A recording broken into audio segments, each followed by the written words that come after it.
First of all, thank you very much for having me here. And before we will start talking tonight about risks and risk management, first I want to share a specific message with you. And I will first share my screen because I didn't do that yet. So let me do that first. Yeah, okay. I have a very personal message for you all.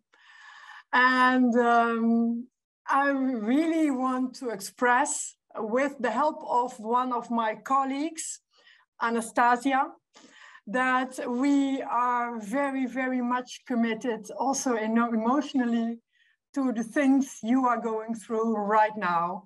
So please be aware that although we are at a distance, we all love you very much. We all want to help you very much, and you will not be there alone. I just wanted to make sure about that. I mean, I really wanted to do to tell you this. Then today we will talk about we will talk about risk and risk management. I will do that from the point of view that you are working within a company. But of course, you have lots of risks in your own environment every day. You have more risks at the moment than I have. So I stick to the approach from a business point of view. But if you have any questions, please ask. Please feel free to interrupt or ask a question in the chat or whatever, because everything can be asked and can be discussed. If you want to have a different view, that's really possible. All right, now just a quick message about me. Thank you very much for the introduction, Irina. My name is Marlene. I have a lot of experience in the area of compliance and risk management, but I also speak a lot about corporate governance and about cultures in organizations and behavior of people. Because also in a culture of an organization and the behavior of people, you see a lot of risks in there. I have been working for many multinationals and very large banks, and also an external supervisor.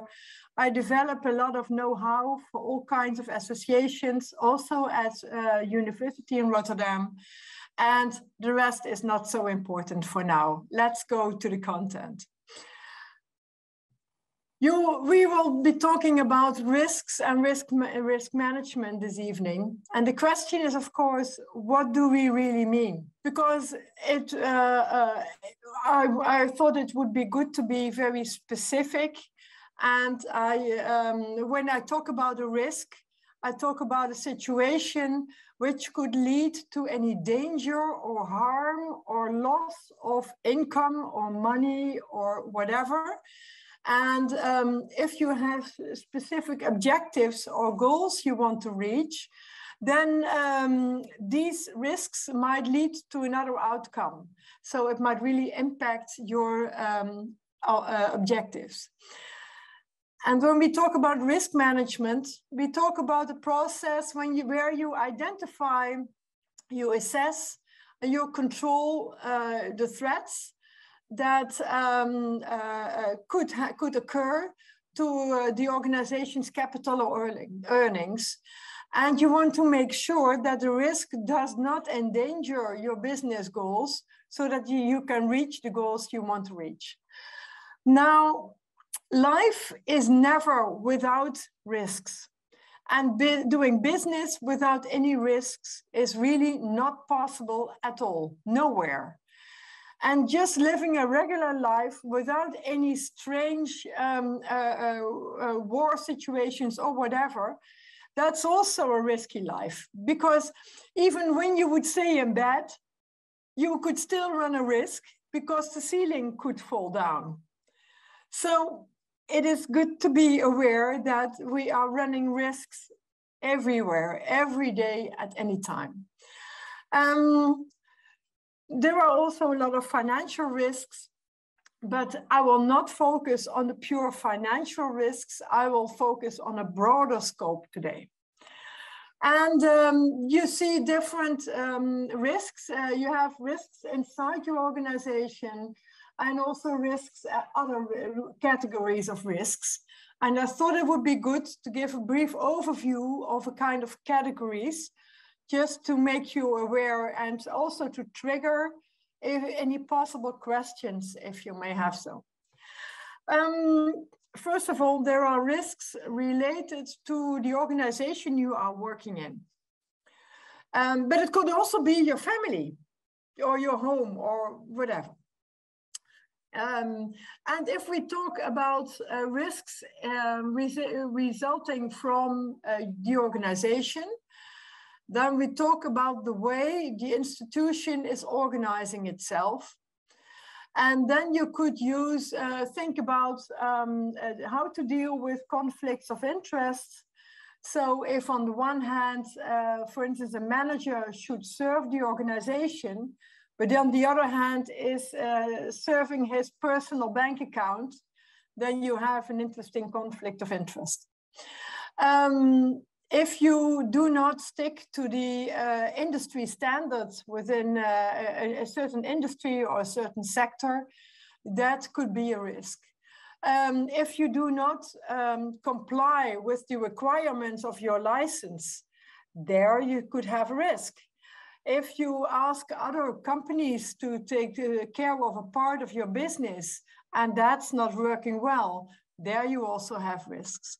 So you see there are also all kinds of risks. Talk about data protection, talk about IT or cybersecurity, but also climate sustainability related risks, or just misbehavior on the market. That's a kind of a group of risks. Now, another group of risks is where your employees are not behaving the way they should. And there we could think about the fact, for instance, that they deal for their own personal account. Although they should serve the company, they are doing business simultaneously. That's, of course, not how it should be. You could think about other positions that your employees is having where there is also a conflict of interests. You could think about bribery, about corruption, gifts, receiving gifts without telling anyone, which could influence the behavior towards the company who is providing the gift, etc. So there are many options. And one of the options, which is also very important, and that's also where I started, is that the culture within the company or the group you are working in or living in, the culture could lead to a certain risk. But also the behavior of your employees could lead to a certain risk.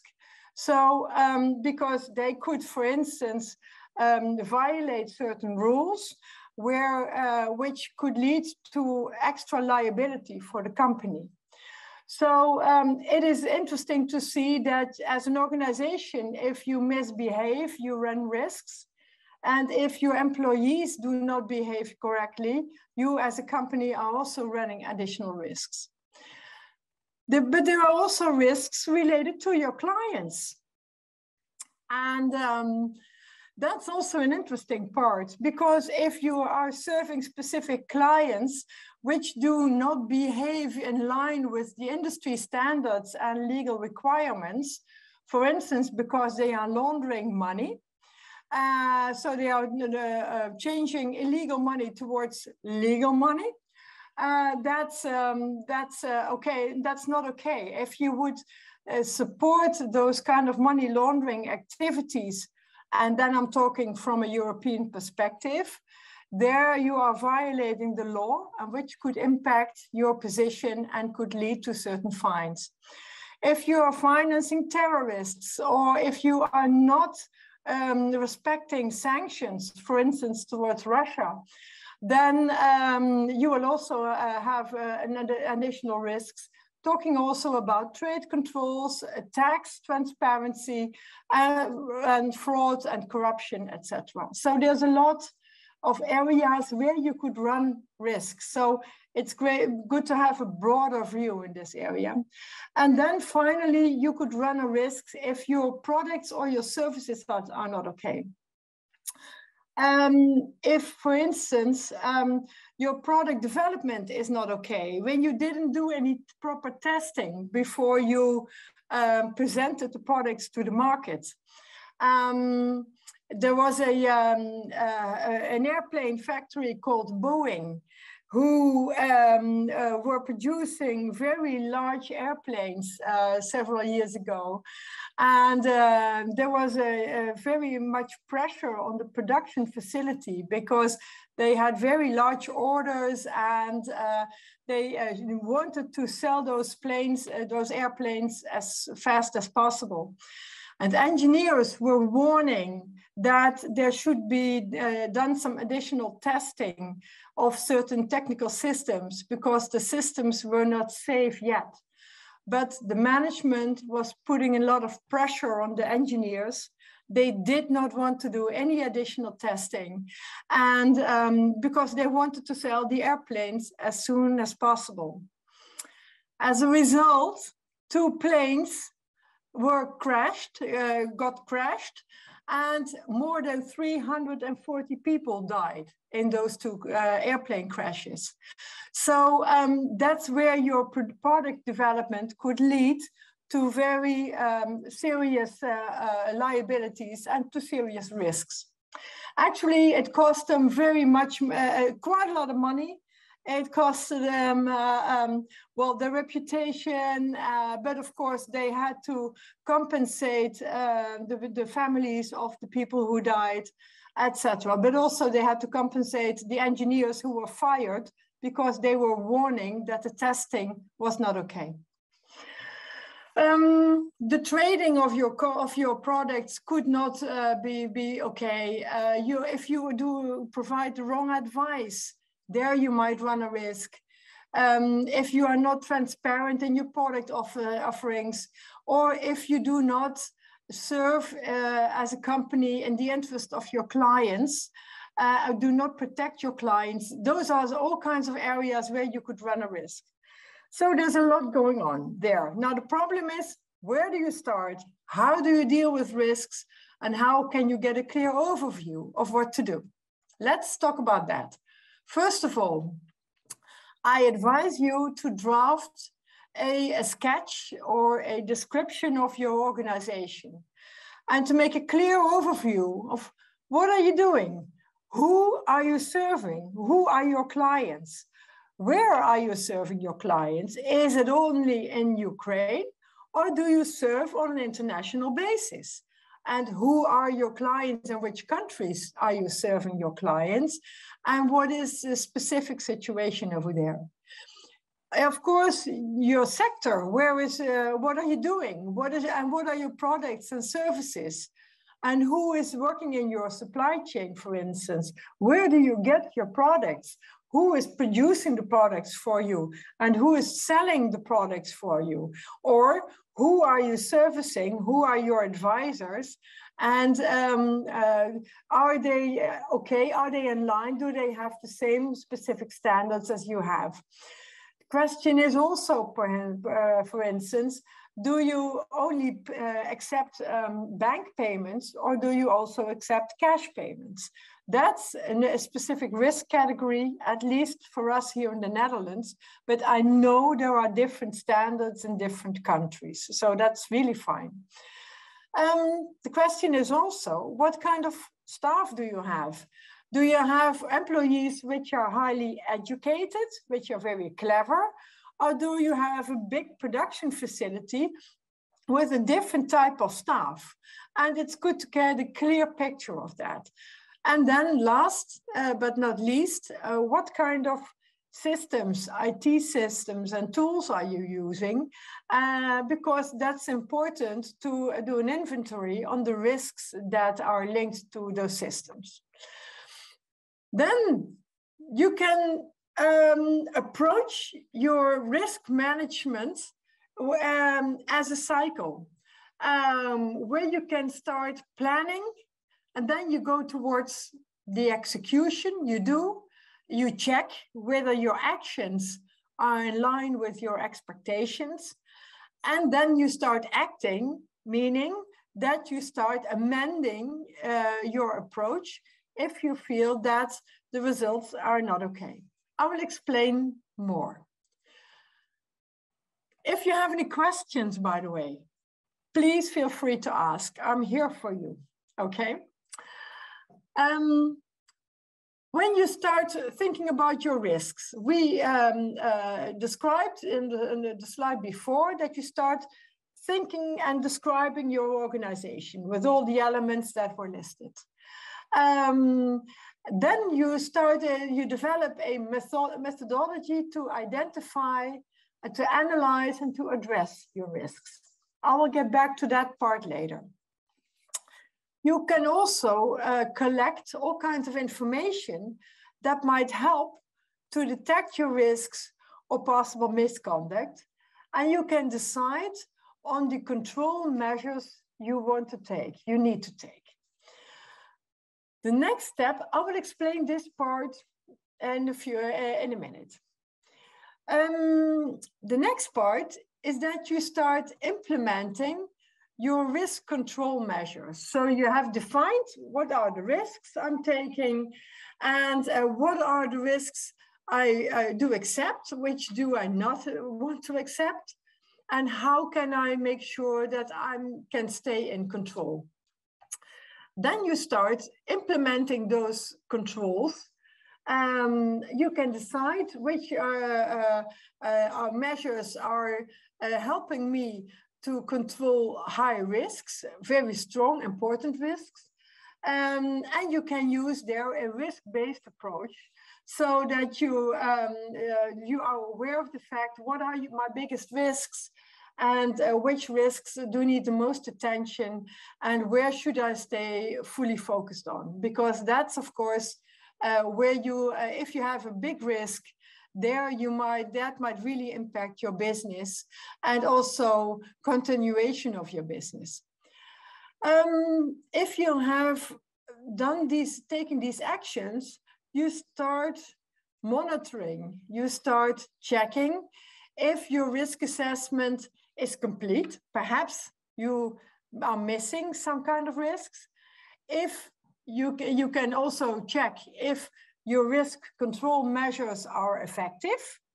Are they really realizing the things you want them to do?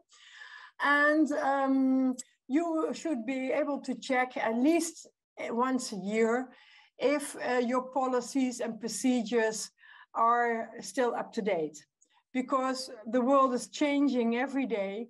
The risks are changing every day. And now we are running risks we would never have been dreaming of a year ago. So it's good to have that overview as well. What is going on in the outside world? Am I still in line with the developments over there? And if you feel that here some additional actions are have to be taken, you start acting. So you start updating your risk assessment. You improve certain measures if they are not as effective as it should be. You can update your internal policies, and perhaps the most important part, please evaluate the lessons you have learned and use those lessons learned to get better every day, every time again, if possible. So it's a cycle, and then actually you start again with your plan, do, check, act. And we use that cycle very often in our business approach. Now the question is, of course, where do you start? Because where I was telling here in the plan part, you start with your description of your organization and you start your methodology to identify, analyze, and address your risks. How do you do that? Let's have a look. To start with, it's good after you have described your organization to define for yourself what is your risk appetite. And your with risk appetite, I mean, what type of risks are you willing to accept? Do you accept, for instance, in doing business that you might get seriously injured? Or do you not accept to get injured in your business? So you take all kinds of additional safety measures, for instance. There is it's a different way of thinking. I will get back to that later on. Then you describe the risks of your organization and your business. And that's why I described the 4 categories: the risks from your organizational conduct, from the conduct of your employees, from your clients, and from your products or services. So you make a list of 4 lists, actually. What kind of type of risks are you running? And then you define your likelihood, meaning the chance that your risk can occur. And you define the impact. If it occurs, what will be the impact? How serious can it get? And then if you define your, you have defined your likelihood and impact, that is resulting in your so-called gross risk. And a gross risk gives an overview what will happen if you would not take any measures at all to control your risks or to make sure you are being protected one way or the other. So as step 5, it should be 5. I mentioned it 4, but it should be 5. You define, okay, I have a gross risk, but I'm not feeling comfortable with that. I will take some extra measures to mitigate that gross risk. And then that will result in your net risk. And then you can decide if your control measures are sufficient in order to be in line with your risk appetite you have defined up front. I will give an example later on. So if we look here at the right-hand side, we have again another cycle where you start at the beginning defining your risk appetite. What kind of risks am I willing to take? And then you define, okay, what are the risks I'm normally running? And what kind of measures should I take in order to get a result, your net risks as a result, which should again be in line with your risk appetite. And if you have done this exercise, this could result in a situation where you decide, okay, I've done enough, my net risk is acceptable. Or you could say, well, I still don't feel comfortable, so I need further reduction of my risks. So let's see what else I can do. Perhaps additional product testing, like we discussed before. Or you should say, I don't want to have this risk after all, so perhaps I should stop doing this type of business, or I should start doing something else, or not serve those kind of clients at all. So you have to start taking other measures. This is all theory, of course, but I will show you some practical examples later on. Then for assessing your likelihood and impact, that's of course a difficult exercise. And here I have, the source is the Dutch Central Bank, which has developed special documentation and guidance to develop an integrity risk analysis. It is documentation which is available in English because, well, we as Dutch people also have a lot of foreign institutions here in the Netherlands. So we really want to serve everyone in English as well. So you can use this documentation too. There's a link on the right bottom side. Now the question is, of course, what do we mean with likelihood and impact? How likely is it that the risk will occur? That means, for instance, that a risk is very unlikely if it would occur less than one time a year. That's an assumption. So you have to make it a kind of a theoretical exercise. If it's possible, then the scenario may occur once a year. And if it's likely, if it's happening more often, then it can occur several times a year.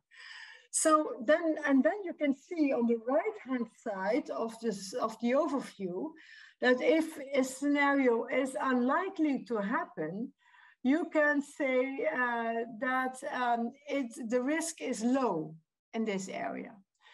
The other way around, if the risk is likely to happen, if it will occur several times a year, you may run a high risk there. So that's linked to each other. If I would advise you to read things carefully, because I'm providing a kind of an overview now, and it's a lot of material, but you can use the presentation and you can use it for further studying if you want to. The second part of the overview shows how you can deal with impact. Because on the one hand, the question is, how likely is it that the risk will occur? And the second part is, if it occurs, how big will the impact be? If you have a product where impact is very low, because, for instance, the packaging of your product is not really okay, then you will not have your reputation damaged. You will not have a strong financial damage. It's just that your packaging of your product is not really perfectly in order. But if there's, for instance, a very serious financial impact, or you are suffering from a strong reputational damage, then you have a very high impact. And that will also result in a high risk. And minor details, for instance, in your packaging, which is not okay, will not have big impact, will therefore have a low risk. So those are systems you can play with, and where you can feel, well, how do I feel secure there? And then, of course, you start defining your gross risk. If you have decided what is the likelihood and what is your impact, then you can calculate, okay, what's going on here? Do I have a high figure or a low figure here? And then you can see that you can run extreme risks. If you have a risk that is occurring very often with a very high impact, then you have an extreme risk or a high risk. And if you have something which is happening, well, every 10 years, for instance, and the impact is very low, you will have a low risk here at the bottom. So it's a matter of calculation, and then see, how does it feel for me? Is it realistic, the assumptions I make? Then you can say, well, is it acceptable? So here we can say, okay, we do have a low risk. That means that it is unlikely to happen and a low impact, like I described before. You can say, all right, okay, I am willing to accept that risk. I do not need to make any further amendments. I don't want to change anything. If you, for instance, have a moderate or a medium risk, where you say, well, it does have a bit of an impact and I want to prevent the risk, then you can say, all right, the risk might be acceptable, but I need to do a little bit of extra work to find out if it stays acceptable. And so I need to do some monitoring. If you have a high risk, then you don't want to have that risk also because it's a large impact, for instance. And then you want the risk to be controlled. I will get back to that later on.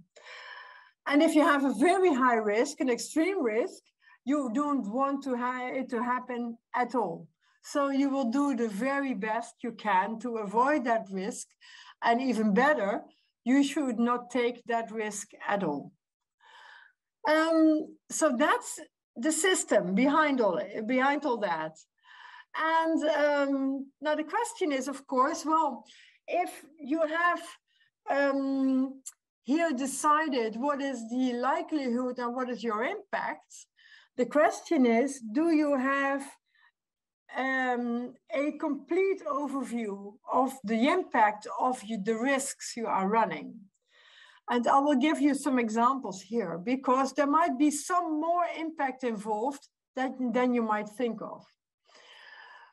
Because if a risk really occurs, and if things really go wrong, one step could lead to another, could lead to another, could lead to another. So there's a lot more going on.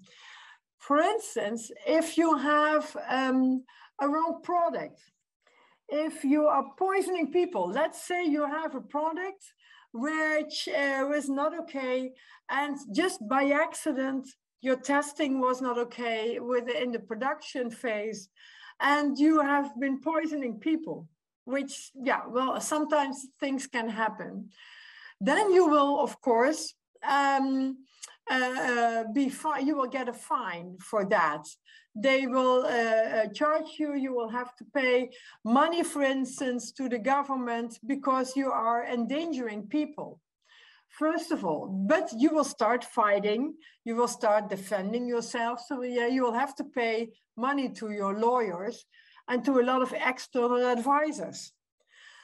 That will also include that your employees will spend loads and loads of time in defending your case. Because, well, you will want to explain to the world that you did everything right. Because if you would say, yes, we made a mistake, you would have to pay lots and lots of money to the people who are suffering from the wrong products. You will also lose a lot of clients because everyone has heard in the newspapers and in the news, your company has produced products which actually led to people got poisoned. So clients won't buy your products anymore. So where do you stay? How can you sell your products? So it will also harm your reputation. That will lead to a situation where your best employees will start running away. You can just wait for it to happen because they say, I do not want to be linked to this company because their reputation is harming my reputation. You will have a lot of operational damage because you cannot sell your products anymore. What do you do with your production facilities, etc., etc.? So it's not, think of damage and think of impact in a very broad sense. All consequential damage should be included there as well. It's a different way of thinking. I hope that's helpful. Now, my question to you is, actually, I hope you are able to, I hope you can make it work, that you can have a chat in smaller groups. And for instance, I suggested to do at 15 minutes, but perhaps we can make a shorter session to talk about your risk appetite. Because actually, I think it would be interesting for you to have a discussion about what risks are you willing to accept when you do business in your own company, for instance. And I defined 4 questions. If your company has defined a risk appetite, and if so, how does your company deal with that risk appetite? Do you know what is the risk appetite of your company? Do your colleagues know about that? And how do you use this risk appetite awareness in your day-to-day business? So I suggest, and I hope my technical support will be able to support us here, that you will have smaller groups of about 5 to 6 persons, and spend a bit more than 10 minutes on these questions and to see what you can learn from each other. And then later on, I hope you are willing to share some of your thoughts in the chat with me or through the translation or whatever. I'm very curious. I hope some of you would like to share a bit of their thoughts and part of their discussions. Do you have a chance to tell us a little bit about your experience in thinking and using the risk appetite within your organization? Would you like to share, to tell, or would you like to put a sentence in the chat, perhaps? Whatever you prefer is fine. Maybe I can say a few words, comments about our results. If it's private company, usually they don't deal very well with risk management. It's look like sometimes like chaotic. Only answer when it's happened. They try to do something to cover this new expenditure and etc. But in big companies which are work on the market a lot of years, more than 10, 20, 30 years, they usually know the risks. It's day by day, it's one of the responsibility of management. They have like one of the function to do this. And but for example, I work at the biggest company that more than 50, I think, years on the market. But at the same time, we only now appointed special, not advisor, he is responsible for risk management. Risk management, yeah. Yes, like it's a separate position, but it's mostly like coordinator of risk management. Not really do, but he will help to finalize our risk appetite, all menu, and we will know what maybe we something lost in our day-by-day business. But I think usually big companies, they mitigate and know the risks very well. That's indeed interesting, Oksana. Thank you very much for your explanation. And indeed, you see very often that smaller companies do not really focus on risks. Bigger companies are more often concentrating also on the risk management part. Perhaps also because the risks are bigger, they have more to lose from a reputational point of view. So that could be the case indeed. Yeah, thank you very much. Anybody else who would like to respond? Thank you. Maybe should I say some words about our risk? My name is Alexandra, and right now I'm working at a business school. It's business school of Ukrainian Catholic University, and it's the school previous has name Lviivska Business School, and all our risk consists with relation with quality of education, of course, and there are so many challenges every time, and right now we have absolutely so many risk situation, and this and there are most and this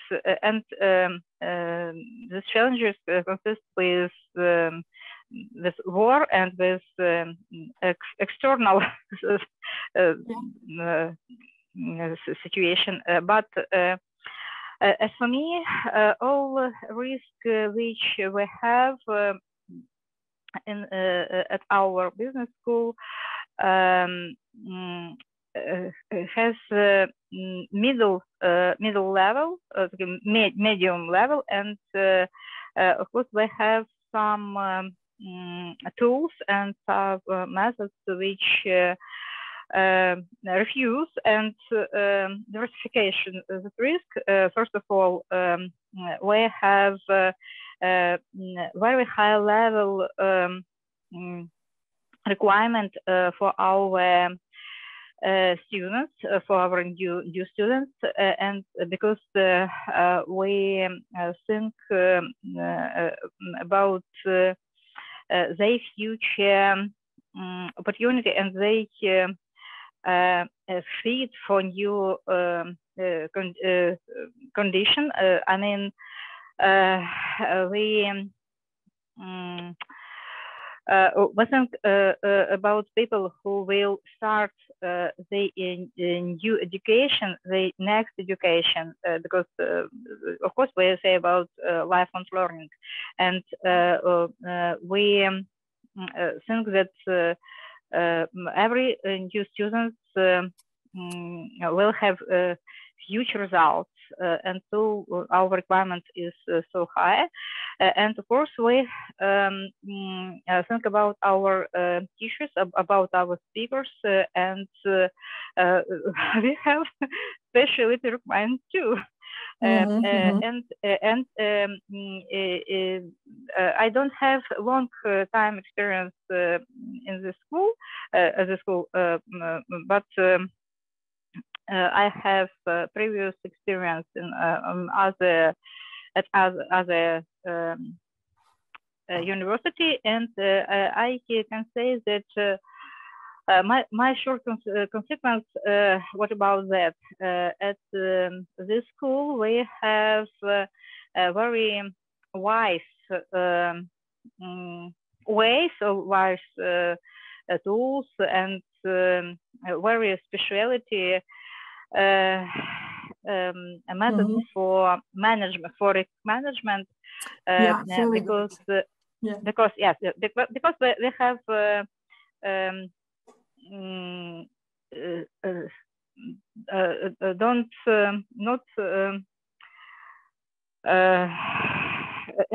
interruption. Changes. Yes, indeed. I mean, yes. you have of course a very, very specific situation now, also in your educational system at universities and the smaller schools, but also big educational institutions. And it is not just about the fact that you cannot do your educational programs right now, but how about next year and the next generation of students, etc. So the risks are incredible, and also the results of the impact, which is not only impacting you and your society today, but also in years to come. So that's why the situation is really also touching us. We are very, very emotional about what's happening at your end in your country. And that's why I also had this first personal remark with the help of my colleague, because she is really working in the Netherlands for a couple of years, but she is having a lot of family in Ukraine, and she was thrilled to hear that I was invited to support you here this evening. So she said, please let me know that we are also aware of everything that's going on at your end. But indeed, getting back to the area of risk, yes, there's a lot going on in this risk area. And so it's good to have a broader view on what's happening, not only today, but also what will be the impact on a longer term. I still have just a few slides I would like to share with you before I'm open to answer all kinds of questions you might want to ask. First of all, this is an interesting one, perhaps, talking about taking risk and talking about your mitigation measures. You might see that these gentlemen have an interesting path which they chose for their cycling trip, because down below on the left-hand side, you can see the sea. So if they fall down, it will be quite a distance, and I don't really think that they will survive. What do they do as a mitigation risk or a control risk? They put on a helmet, which of course does not make sense at all. When you fall down, you will fall down, and that helmet, it will not be enough to protect you. But they are also carrying a backpack on their back. And if they might have a parachute in that backpack, that might also be an interesting control measure, right?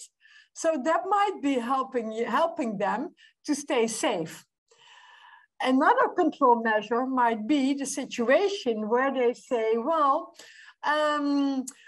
we are born in this area.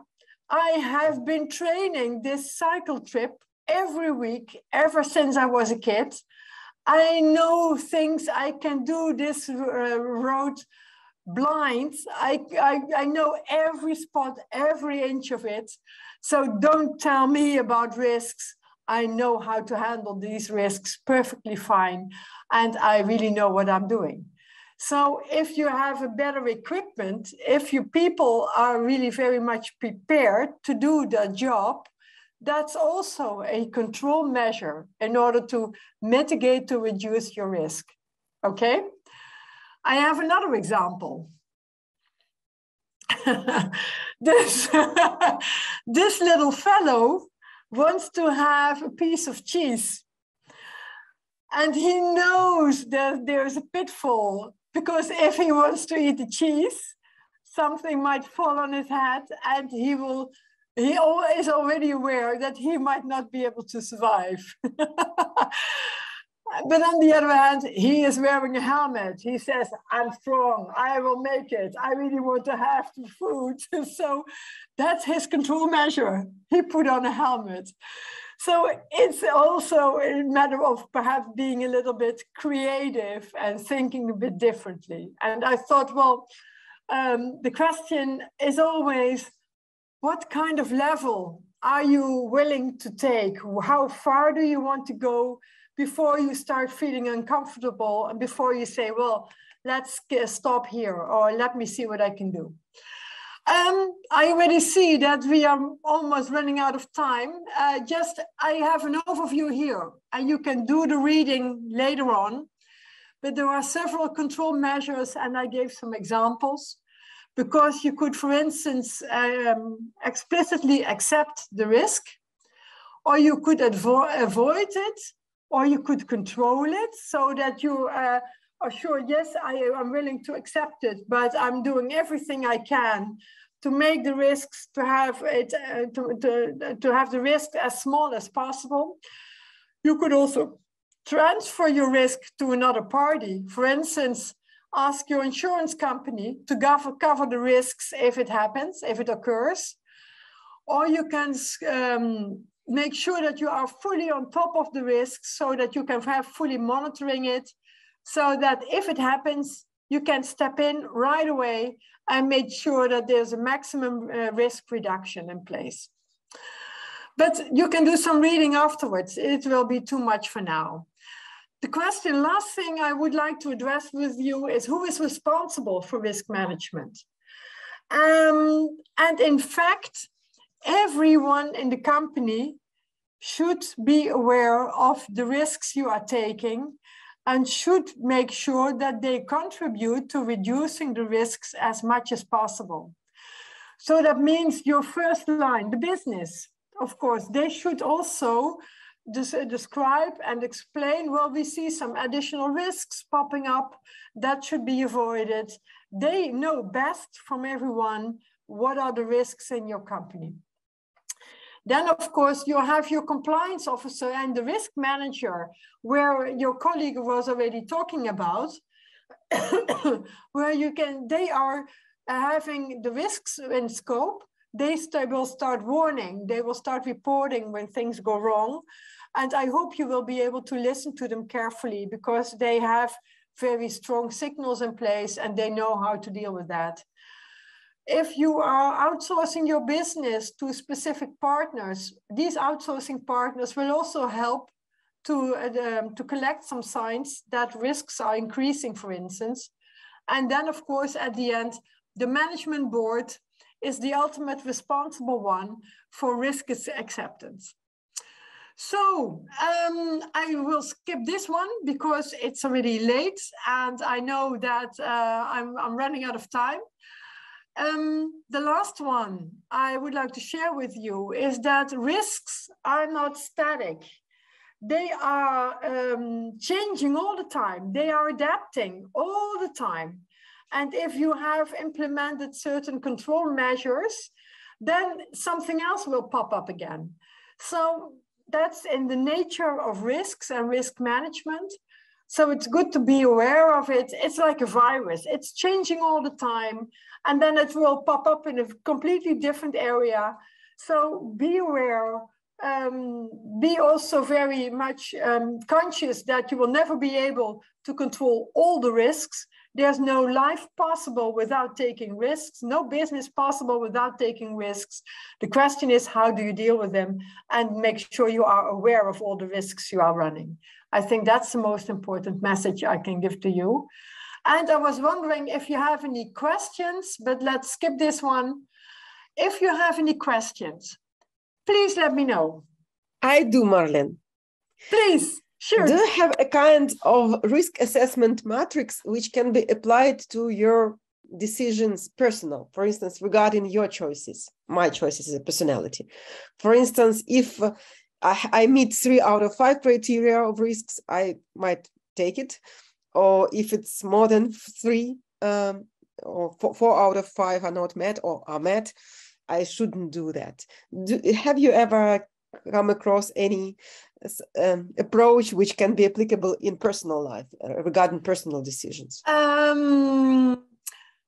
That's, of course, it's a personal question with personal answers for everyone.